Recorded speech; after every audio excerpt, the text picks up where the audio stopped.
One of the things I noticed obviously when the economy took a turn for the worst, one of the things that really came about is we saw a lot more interest from businesses wanting to do business with local governments.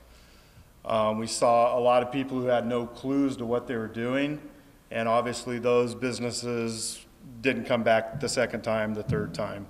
Although we did build a lot of good business relationships with those companies who did see local government as a business opportunity and stuck through it, learned the procedures and the process and stuck with it. And especially on construction right now, we probably have about 4 or 5 really good companies that we've built good relationships with because they took an interest in us and they took the time to understand the process.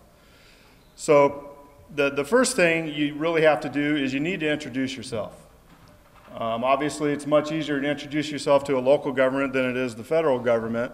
I mean, you can really get the face-to-face time you need with the people in local government. I would recommend first visits you pay would be to the procurement or purchasing office, should that agency have one. A lot of those smaller agencies don't have a designated purchasing office, but that would be the first place I would recommend you start, just to kind of get a feel for what the process is.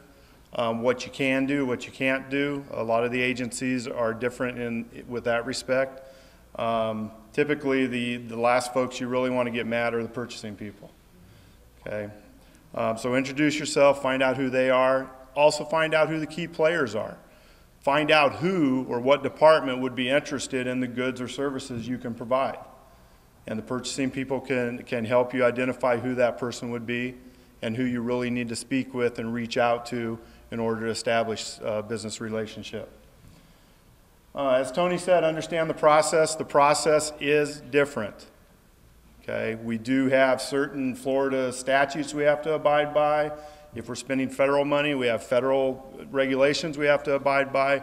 We don't put this process in place just because we think it's fun. It's there for a reason, typically because of statutes and regulations and laws. Okay, so it is important to become familiar with what that government agency uses as their processes. The third item that I'd like you to walk away with is planning. It's really important to understand the budget cycle for these agencies. Obviously, the worst time to want to go out to lunch is the day before payday. Okay, so with government agencies, the budget cycle is very important, and it's very important to find out where in that cycle you need to start making contacts, as Tony said, so that maybe 3-4 months down the road, you can actually make a sale when the new budget kicks in and that particular agency or department has planned to purchase your goods or services if it's a high dollar purchase. So understanding that is really important. You know, it kind of goes back to the old thing, you know, timing is everything. So it's really important.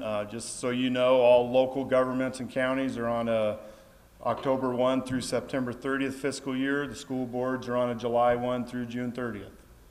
Okay, so it's important to understand that budget cycle and know when the money's available, as was kind of covered in the previous session. Know when the money's available.